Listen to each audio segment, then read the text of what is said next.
said. The wounds never healed. But then, how could they? That beautiful quote was penned in an article from Quartz magazine about one who lives a distant life, ignored by most people. Once, he was finally acknowledged, but it didn't take long for others to mock and invalidate him. He was once again cast away into his little corner of the world, far remote and largely forgotten. The reason for this treatment? His size. I'm speaking, of course, about Pluto, the planet. That's right, planet Pluto. Not long ago, Pluto was demoted from a planet to a dwarf planet. Pretty demeaning, if you ask me. However, new and old evidence has recently come to light that puts the title of dwarf planet into question. And it's not just because the term isn't very PC. Scientists these days are actually very considerate of planets. And Pluto's designation as a dwarf planet once said, quote, "I'm embarrassed for astronomy," end quote. So as you can see, this is a very serious matter indeed. So serious that it deserved a serious introduction. But it also deserves a serious look. Today I'd like to show you why Pluto isn't considered a planet, 3 reasons why it should be a planet, and finally, why any of this actually matters. A very meaningful lesson in truth and knowledge exists here, which goes beyond memorizing the order of the planets. Pluto teaches us to value the truth and pursue it with our whole hearts. To get to that lesson though, we have to understand why Pluto isn't currently a planet. And to do that, we have to travel back to 2006, when the Steelers beat the Seahawks in Super Bowl 40, High School Musical played in theaters, and my favorite TV show was Barney and Friends. But we're not here to see any of those things. We're here to get a glimpse of the big picture. In fact, let's make that my first point, the big picture. It's August 24th, 2006, and the International Astronomical Union, or the IAU, is meeting in Prague, capital of the Czech Republic. It's the last day of the meeting, and the IAU has just passed a new definition of a planet, which has 3 parts, as reported by National Geographic. First, a planet must orbit the sun. Second, which is a little bit more complicated, a planet must have hydrostatic equilibrium. Now, if a planet has hydrostatic equilibrium, it means the planet has enough mass to have strong enough gravity to become nearly round in shape. So just remember, it's not love that makes the world go round. That's actually hydrostatic equilibrium. The third and final part of the definition is that besides orbiting the sun and having hydrostatic equilibrium, a planet must clear its orbit, which means, as Science Alert puts it, quote, "The object is the dominant body in its orbital path, with enough mass to either bump out or recruit any other space rocks in the area," end quote. One easy way to remember this entire definition is with the song "The Wheels on the Bus Go Round and Round" all through the town. Pluto does go round and round, going around the sun and, well, being round. But it doesn't exactly go all through the town because it doesn't exactly clear a path through its orbit, meaning under the IAU definition, it doesn't make the cut. But fast forward to the present day, and here's where we start to get a closer look at the truth. In homage to Pluto's amazing size, I've decided to name the first of 3 reasons why Pluto should be a planet the little vote. Speaking on the controversy of Pluto, Kirby Runyon, a planetary scientist, puts it this way, quote, "It's like religion and politics. People get worked up over it. I've gotten worked up over it," he says. But why? As it turns out, the official IAU definition was decided by vote, a vote that took place on the last day of an IAU meeting when most people had left, and a vote in which only 424 of more than 13,000 astronomers actually participated in.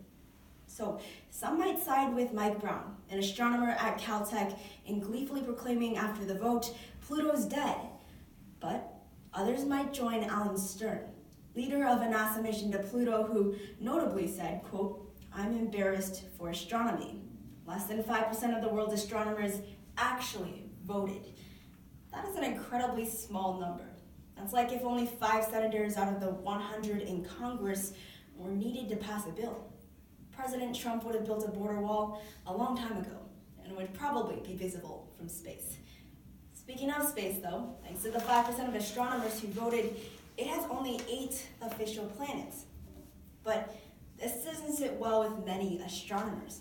The second reason that Pluto could be considered a planet is a little unclear. That is, the definition from the IAU is a little unclear. Let me explain. See, back in September of 2018, Philip Metzger, a planetary scientist, led a group of experts in studying the official IAU definition. They found that it didn't line up with normal astronomical definitions. As UCF Today reports, quote, Metzger and his team reviewed over 200 years worth of scientific literature and found only one publication from 1802 that used the clearing orbit standard to define a planet, and it was based on since disproven reasoning. Metzger goes on to say the IAU would define a planet based on the concept that nobody uses in their research literature, and it would leave out the second most complex, interesting planet in our solar system. It's a sloppy definition. So even if Pluto isn't an official planet under the official definition, that definition is far from perfect. But are there better options? The third reason that Pluto could be considered a planet and should be considered a planet is a little round. Remember part 2 of the IAU's definition? If a planet has hydrostatic equilibrium, it means the planet has enough mass to have enough gravity to become nearly round in shape. Metzger and his team argued that the planet should be defined just by having hydrostatic equilibrium. They give a few reasons why, as reported by UCF Today. First, a planet that has hydrostatic equilibrium will have active geology. Pluto, like Earth, does have active geology with, quote, an underground ocean, organic compounds, a multi-layer atmosphere, and evidence of ancient lakes, end quote. So an active planet will result from hydrostatic equilibrium. The second reason that hydrostatic equilibrium should be the only thing to define a planet is a planet's orbit, whether it orbits around the sun or clears its orbit, can change. As Metzger notes, the dynamics of a planet's orbit are not constant.